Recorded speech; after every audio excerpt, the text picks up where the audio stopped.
कुएं के अंदर गरीब बहू का घर, खेती और रसोई। गांव के बाहरी छोर पर बने पुराने कुएं के चारों तरफ ग्रामीणों का भारी हुजूम इकट्ठा था। पुलिस वाले कुएं के ऊपर लगी चरखी पर रस्सी बांधकर नीचे से एक आदमी को ऊपर खींच रहे थे।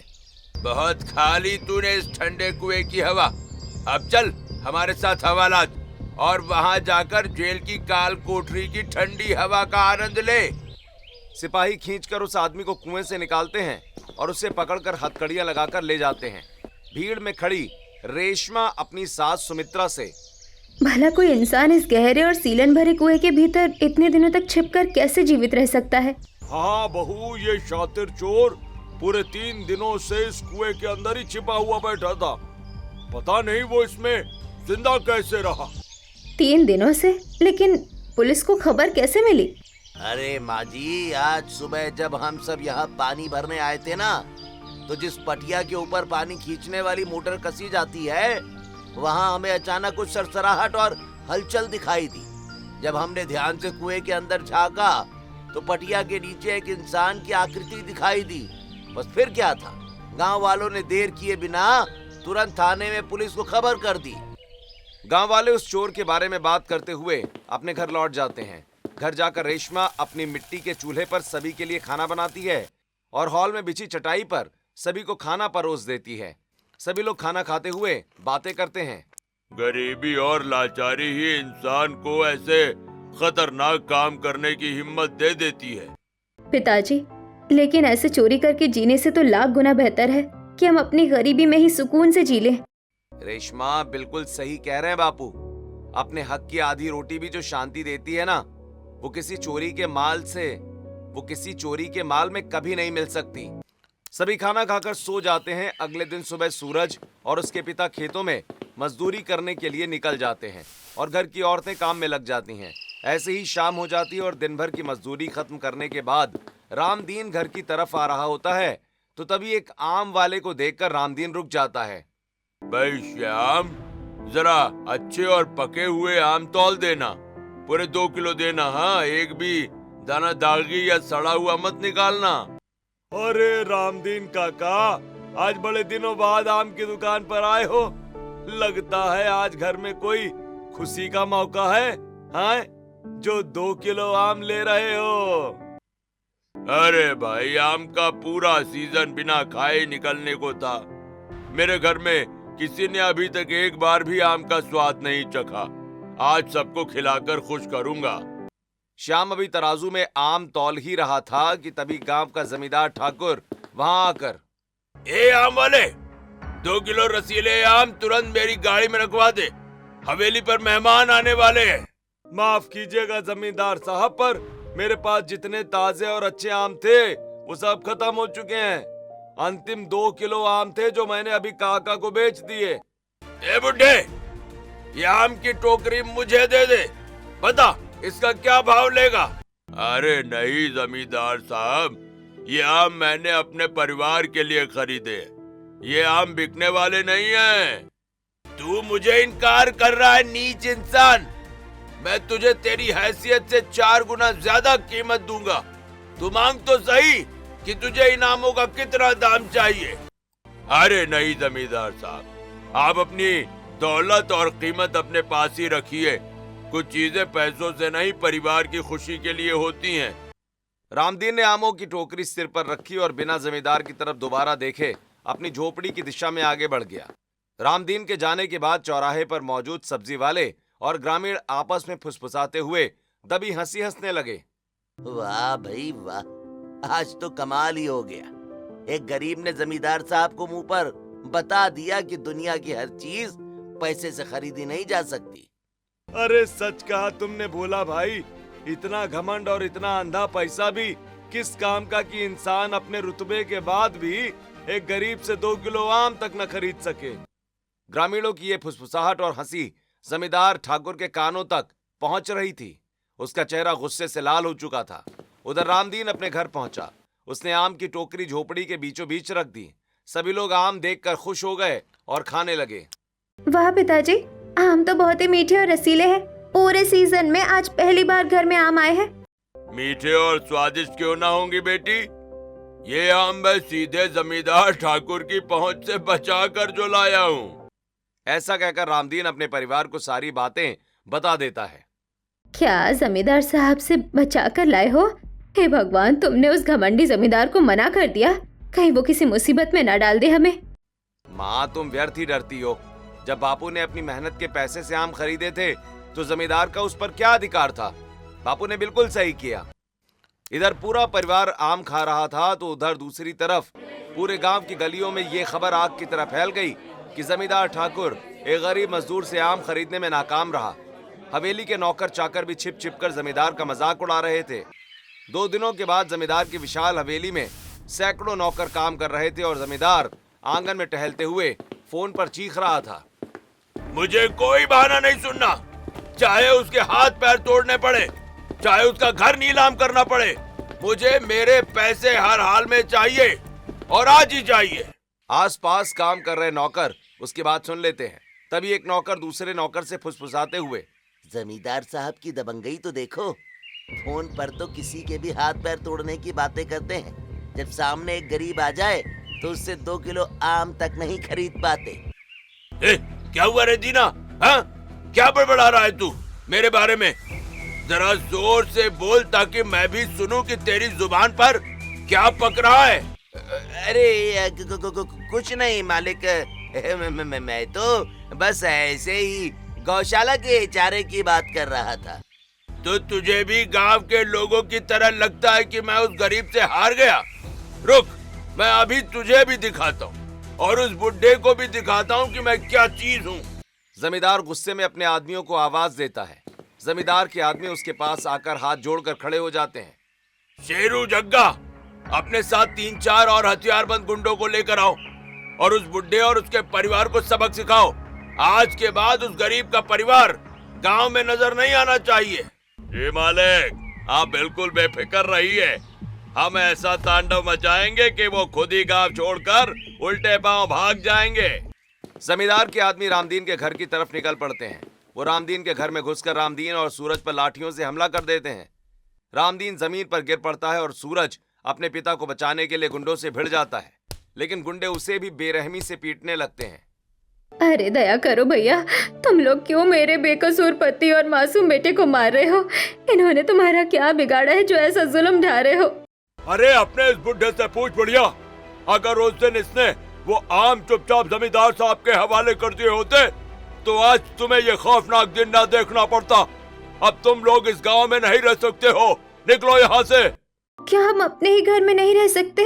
अपने पुश्तैनी गांव में नहीं रहेंगे तो हम बेसहारा लोग कहाँ जाएंगे? इनसे बहसबाजी में वक्त जाया मत करो शेरो। इन दोनों मर्दों के हाथ पैर तोड़ डालो। ये खुद ब खुद गिड़गिड़ाते हुए गांव छोड़कर हमेशा हमेशा के लिए नफू चक्कर हो जाएंगे। गुंडों ने जैसे ही रामदीन का हाथ मरोड़कर भारी लाठी उठाई, रसोई के कोने में खड़ी रेशमा का खून खौल उठा। उसने चूल्हे के भीतर से जलते हुए अंगारों से भरी लोहे की करछी उठाई और पूरी ताकत से उन चारों गुंडों के चेहरों पर और छाती पर फेंक दी। दूर हटो मेरे परिवार से। अगर किसी ने मेरे पति या ससुर को दोबारा छुआ तो पूरे शरीर को इसी आग से भून कर रख दूंगी। अरे बाप रे, जल गए, ये औरत तो पागल हो गई है रे। रुक, तुझे बताते हैं, हम तुम्हें जिंदा नहीं छोड़ेंगे। पिताजी, सूरज उठिए, हमें तुरंत यहाँ से निकलना होगा वरना ये हमें जिंदा नहीं छोड़ेंगे। पूरा परिवार गांव की गलियों में छिपते छिपाते बाहर की तरफ भागा।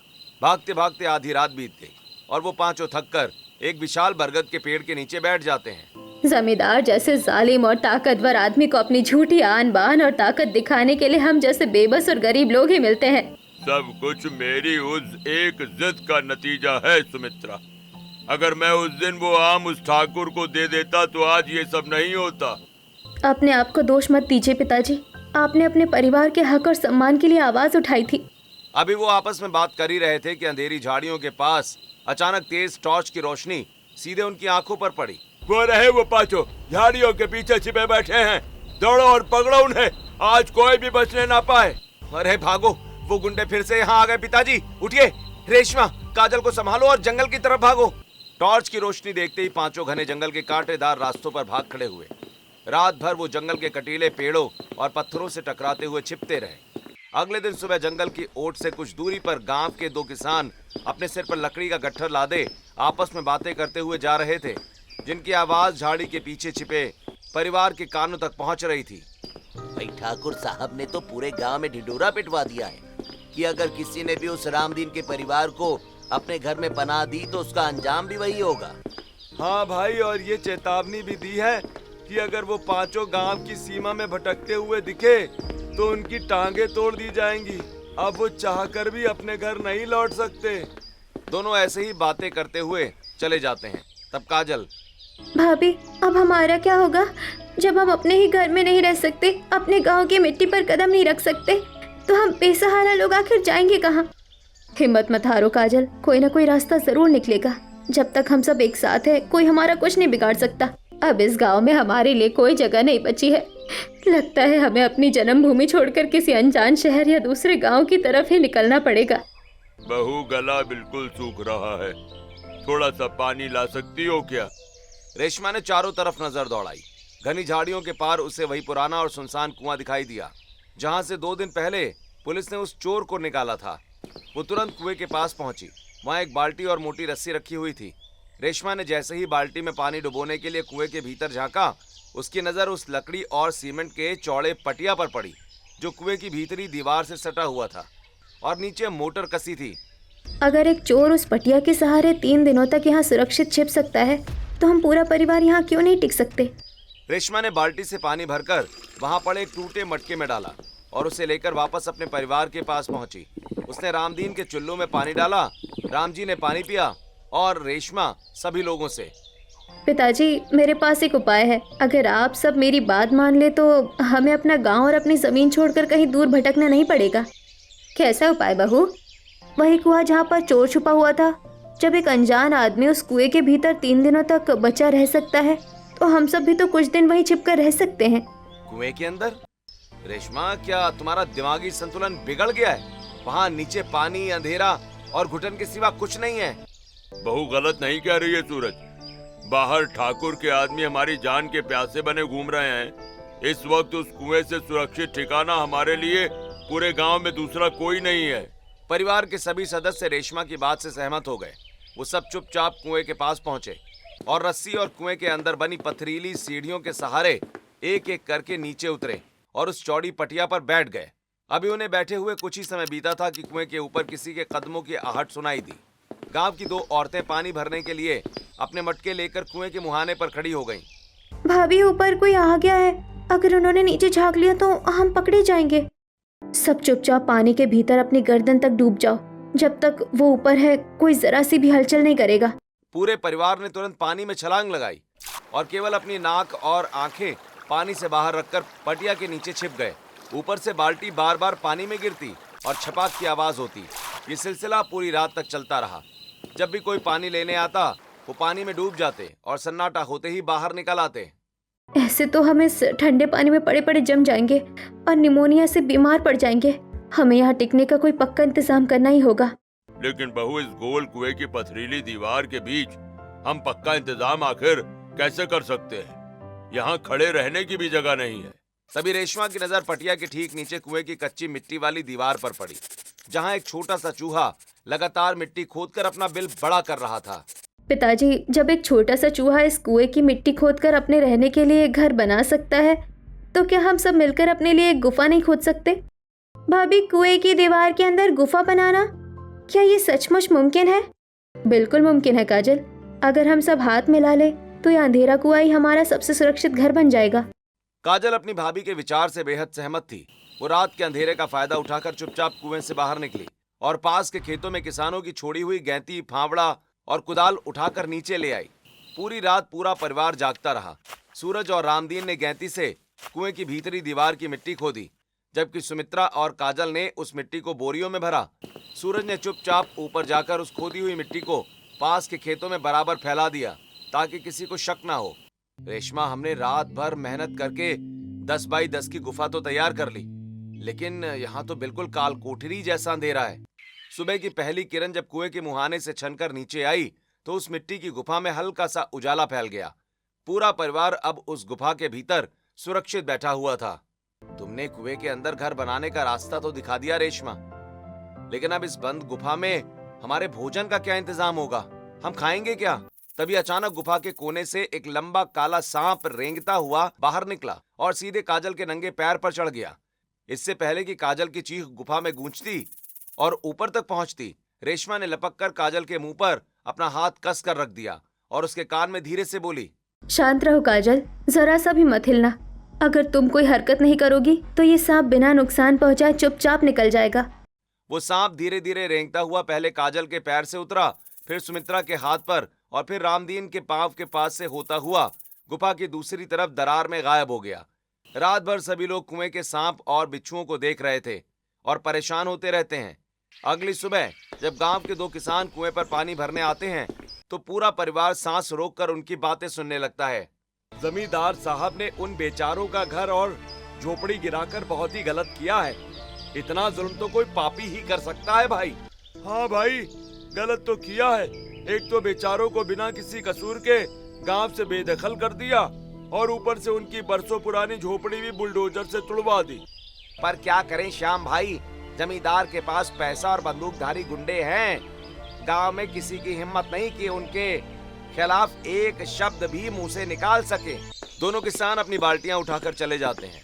उनके जाने के बाद गुफा में सन्नाटा छा गया। सुमित्रा रोते हुए, उस पापी जमींदार ने हमारी छोटी सी झोपड़ी भी तोड़ दी, हमारा बचा कुछ आशियाना भी मिटा दिया। बापू, हम तो पहले ही एक एक पैसे के लिए मोहताज थे। उस झोपड़ी के सिवा हमारे पास था ही क्या? अब दोबारा हम घर कैसे बना पाएंगे? आप सब हिम्मत मत हारिए।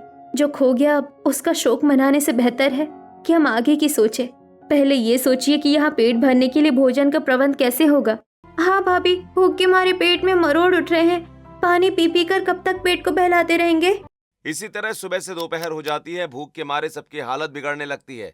तभी रेशमा, आप सब यहीं बैठिए, मैं अभी बाहर जाकर हम सबके भोजन का कोई ना कोई इंतजाम करके आती हूँ। इस कड़े पहरे में तू कहाँ जाएगी बहू? बाहर जमींदार के गुंडे घूम रहे हैं, अगर उन्होंने तुझे देख लिया तो। आप चिंता मत कीजिए माँ जी, मैं गांव में अपने बचपन की सहेली कमला के घर जा रही हूँ, वो मेरी जरूर मदद करेगी। रेशमा कुएं की पथरीली सीढ़ियों पर सावधानी से पैर रखते हुए ऊपर चढ़ती है और अपनी साड़ी के पल्लू से अपना चेहरा ढककर वो खेतों के गुप्त रास्तों से होती हुई अपनी सहेली कमला के घर के पिछले दरवाजे पर पहुंच जाती है। कमला ने जैसे ही दरवाजा खोला और रेशमा को सही सलामत देखकर उसे तुरंत भीतर खींच लिया और गले लगा लिया। रेशमा, तुम जिंदा हो? पूरे गांव में अफवाह फैली है कि तुम लोग गांव छोड़कर भाग गए हो। तुम अब तक कहाँ थी? रेशमा कमला को सारी बातें बता देती है। ये सब सुनकर कमला दुखी होते हुए, तुम बिल्कुल चिंता मत करो रेशमा, मैं जानती हूँ कि जमींदार ने तुम्हारे साथ बहुत बड़ा अधर्म किया है। मैं अभी तुम्हारे लिए ढेर सारी रोटी और सब्जी बना कर देती हूँ। कमला ने जल्दी जल्दी चूल्हा जलाकर रोटियां सेकी और बड़े बर्तन में खाना बांधकर रेशमा को दे दिया। ये खाना ले जाओ और सबको खिलाओ। जब तक हालात ठीक नहीं हो जाते मैं रोज तुम्हें छिपकर राशन और खाना देती रहूंगी। रेशमा खाना लेकर कुएं की तरफ वापस चली जाती है। वो वापस कुएं में उतरी और सबने मिलकर पेट भर खाना खाया। वाह बहू, तूने तो हमारी जान बचा ली। खाने की समस्या तो हल हो गई, पर यहाँ बैठने और सोने में कमर अकड़ जाती है। सीलन और इन जहरीले कीड़ों से बचाव कैसे होगा? हाँ भाभी, और यहाँ तो ऐसा अंधेरा है कि अगर गलती से रात में किसी सांप के मुंह पर पाँव पड़ गया तो हमारा तो सीधा स्वाहा ही हो जाएगा। जैसे हमने ये छोटा सा कमरा बनाया है, वैसे ही अब हम नीचे खोदकर और कमरे और एक बड़ा हॉल बनाएंगे जहाँ हम आराम से सो सके। अगले 4-5 दिनों तक पूरा परिवार मिलकर कुएं के नीचे खुदाई करता रहता है। उन्होंने एक बड़ा हॉल और 2 अलग अलग कमरे तैयार कर लिए। खोदी हुई मिट्टी को सूरज रोज रात में खेतों में चुपचाप फैला आता है और खाना कमला के घर से लगातार आ रहा था। दूसरी तरफ जमींदार ठाकुर गुस्से में टहलते हुए अपने आदमियों से, कहाँ गायब हो गया वो कंगाली का मारा परिवार? उन्हें आसमान निगल गया या जमीन निगल गई? हाँ, 5 दिन हो गए और तुम लोगों से एक बुढ़ा और उसका परिवार नहीं ढूंढा गया। मालिक, हमने गांव के एक एक घर की तलाशी ले ली है और सबको कड़ी चेतावनी भी दे दी है कि अगर किसी ने उन्हें शरण दी तो उसे गांव से बाहर फेंक दिया जाएगा, पर वो कहीं नहीं मिले। हमने पूरा घना जंगल छान मारा है मालिक, झाड़ियों से लेकर पुराने खंडरों तक सब देख लिया, पर उनका कोई नामो निशान तक नहीं है। जमींदार साहब, मुझे तो पूरा यकीन है कि वो आपकी दहशत के मारे रातों रात गांव की सीमा पार करके किसी दूसरे शहर भाग गए हैं। अच्छा, मुझे अपना ये खौफ गांव वालों के दिलों में देखकर बहुत खुशी हुई। तुम लोग भी अब आराम करो। 5-6 दिनों से बहुत भाग दौड़ कर ली है। उसी शाम रेशमा एक बार फिर कमला के घर पहुंची। कमला ने उसे राशन की बोरी थमाई। कमला, तुमने खाने का इंतजाम तो कर दिया, लेकिन गुफा में घनघोर अंधेरा रहता है। क्या तुम हमें कुछ बिजली की वायरिंग और 1-2 बल्ब दे सकती हो? क्यों नहीं रेशमा, मेरे खेत में जो बिजली का तार और बल्ब पड़ा है, मैं अभी तुम्हें दे देती हूँ, तुम इसे ले जाओ। रेशमा तार और बल्ब लेकर शाम को कुएं की गुफा में लौट आती है। अब हमारे पास खाने का सामान भी है, सोने के लिए बड़े कमरे भी बन गए हैं, और आज मैं बिजली का तार भी ले आई हूँ। उसी वक्त कुएं के ऊपर गांव के 2 लोग पानी भरने आए। उनकी आवाज नीचे तक गूंजने लगी। अरे भाई, जरा ध्यान से सुनो। इस कुएं के अंदर से किसी के बात करने की धीमी आवाजें आ रही हैं। कहीं वो गरीब बहू अपने परिवार के साथ इसी कुएं में तो नहीं छिपी है? तुम तो पूरे पागल हो चुके हो भोला। वो चोर 3 दिन क्या रुक गया? तुम्हें तो हर जगह इंसान ही छिपते दिखते हैं। कुएं के अंदर सिर्फ उस एक पटिया की जगह है। वहाँ 5 लोगों का पूरा परिवार कैसे समाएगा? तो फिर ये आवाज कैसी?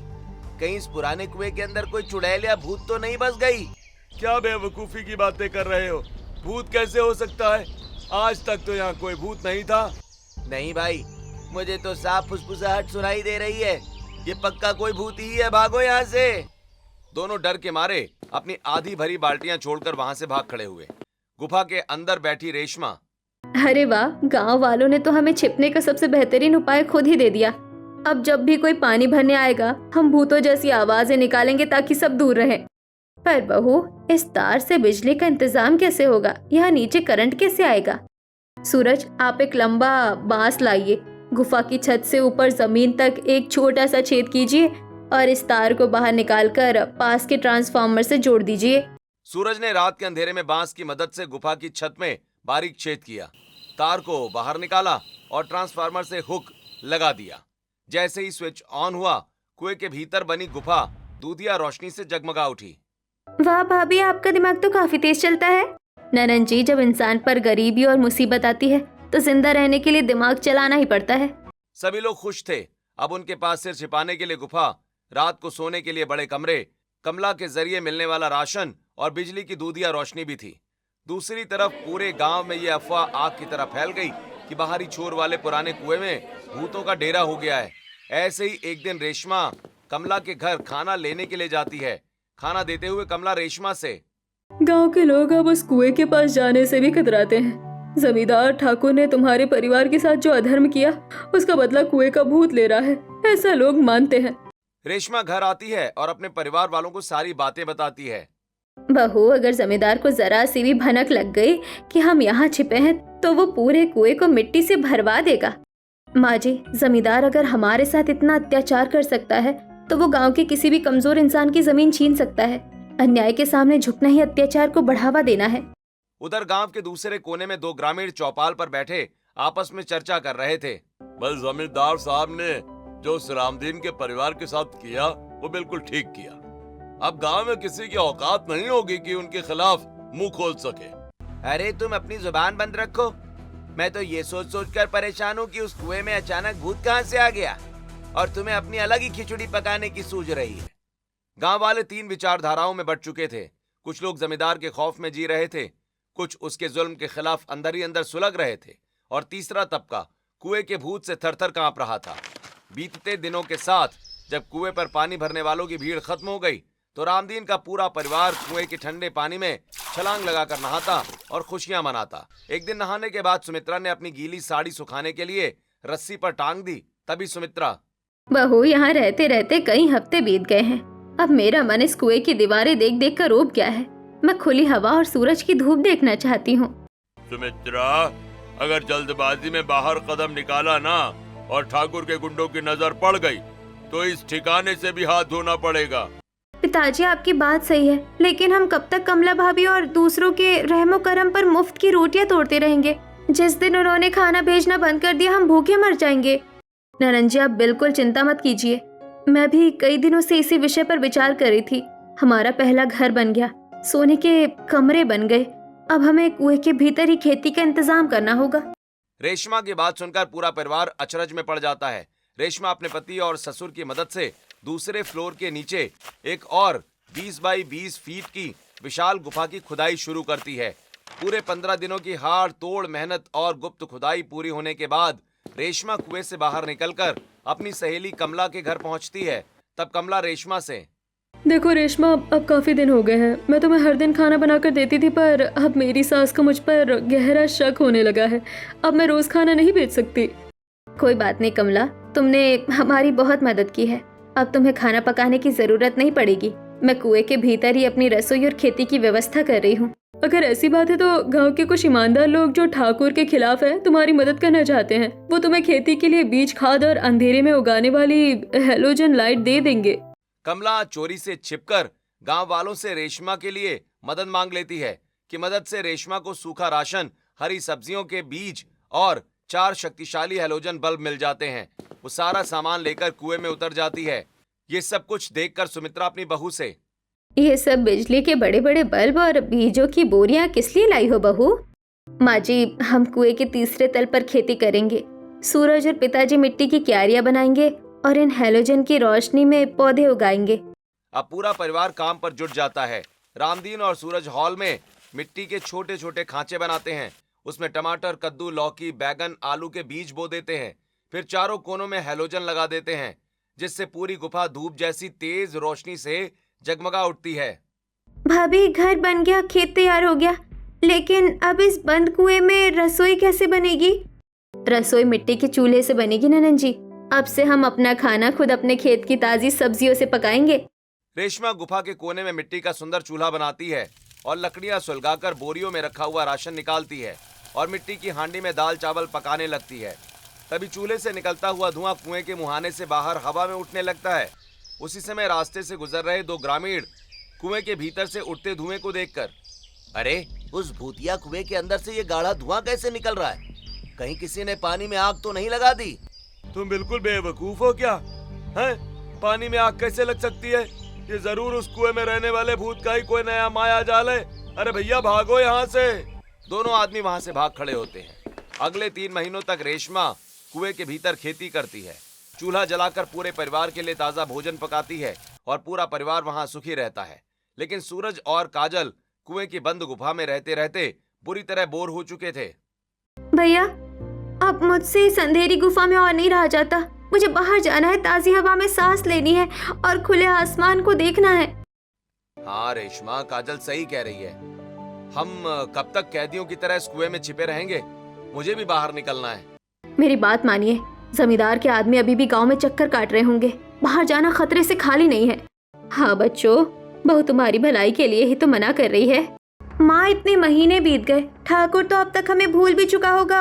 हम बस गांव के बाहर वाले झरने पर नहाकर तुरंत वापस आ जाएंगे। काजल और सूरज दोपहर के समय चुपचाप कुएं से बाहर निकलकर गांव के बाहरी झरने पर जाते हैं और ठंडे पानी में नहाने लगते हैं। दुर्भाग्य से जमींदार के आदमी जग्गा की नजर उन दोनों पर पड़ जाती है। अरे, ये तो वही सूरज और उसकी बहन काजल है। इतने महीनों से ये गांव के ही आसपास छिपे थे। जमींदार साहब को तुरंत खबर देनी होगी। शाम ढलकर रात में बदल गई, लेकिन सूरज और काजल कुएं में वापस नहीं लौटे। गुफा के भीतर रेशमा चिंता से टहल रही थी। माँ जी, दोपहर के गए हुए दोनों अभी तक नहीं लौटे। मेरा दिल किसी अनहोनी की आशंका से कांप रहा है। घबरा मत बहू, इतने दिनों बाद बाहर निकले हैं तो शायद अपने किसी पुराने दोस्त से मिलने चले गए होंगे। नहीं सुमित्रा, मुझे भी बहुत डर लग रहा है। कहीं ठाकुर के गुंडों ने उन दोनों को पकड़ तो नहीं लिया। पूरी रात तीनों जागकर उनका इंतजार करते रहे। अगले दिन सुबह कुएं के ऊपर से 2 ग्रामीणों की बातें सुनाई पड़ी। कल शाम ठाकुर साहब के आदमियों ने रामदीन के बेटे और बेटी को झरने के पास से दबोच लिया है। दोनों को हवेली के खंबे से बांध कर रखा है। हाँ भाई, जमींदार साहब कह रहे थे कि वो मार मार कर उनके हाथ पैर तोड़ देंगे और बाकी 3 आदमियों का ठिकाना भी उगलवा कर ही दम लेंगे। ये सुनते ही रेशमा का चेहरा गुस्से से लाल हो जाता है। अब बहुत हो चुका। उस पापी जमींदार ने मेरे पति और ननंद को पकड़कर बेदर्दी से मारा है। अब मैं इस कुएं के अंदर एक पल भी नहीं छुपूंगी। मैं जा रही हूँ। बहू, अकेली मत जा। जब तू इतनी हिम्मत दिखा सकती है तो हम भी तेरे पीछे आएंगे। हम तुझे अकेला नहीं छोड़ेंगे। रेशमा, सुमित्रा और रामदीन सीढ़ियों से चढ़कर कुएं से बाहर आते हैं। तीनों गांव के रास्ते से होते हुए जमींदार की हवेली की तरफ बढ़ने लगते हैं। रास्ते में टूटी हुई अपनी झोपड़ी को देखकर रेशमा की आंखों में आंसू आ गए, लेकिन वो तुरंत अपने आंसू पोंछते हुए आगे बढ़ती है। उन्हें इस तरह हिम्मत से आगे बढ़ता देखकर कुछ गांव वाले भी उनके पीछे पीछे चल देते हैं। सभी लोग ठाकुर की हवेली पर पहुंचते हैं। उन्हें देखकर ठाकुर खुश होते हुए, अरे आओ आओ, मैं तो इतने महीनों से तुम्हारा ही इंतजार कर रहा था। कहाँ छिपे बैठे थे हाँ तुम चूहों की तरह? हम अब तक तुमसे और तुम्हारी बंदूक से डरते थे, इसलिए छिपे हुए थे, लेकिन आज हमारा वो डर पूरी तरह खत्म हो चुका है। क्या कहा तुमने? तुम्हारा डर खत्म हो गया? हाँ, क्योंकि अब हमें समझ आ गया है कि हम गरीब जरूर हैं, लेकिन कायर नहीं। कायर तुम हो, जो हम बेबस गरीबों को दबाने के लिए इन गुंडों का सहारा लेते हो।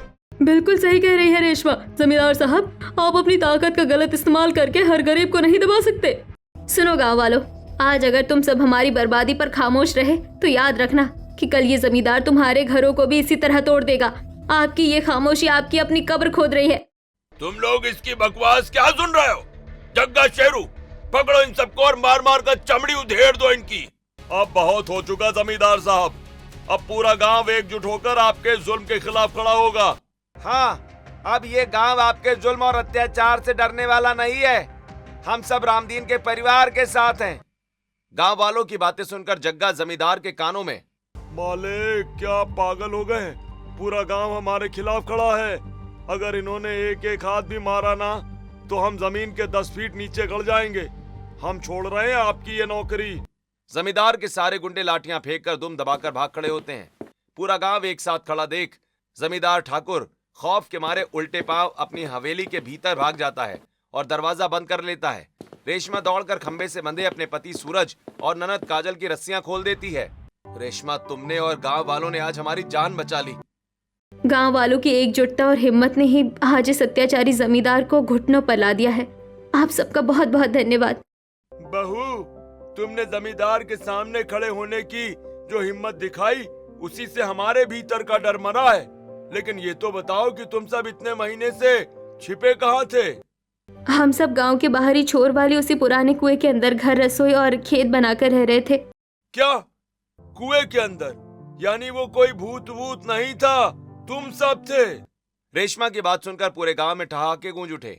उनकी झोपड़ी पूरी तरह टूट चुकी थी, इसीलिए रामदीन का पूरा परिवार गांव वालों के साथ मिलकर दिन में मजदूरी करता और रात को कुएं के भीतर बने अपने उसी अनोखे और असुरक्षित आशियाने में सुख शांति से जीवन बिताने लगा।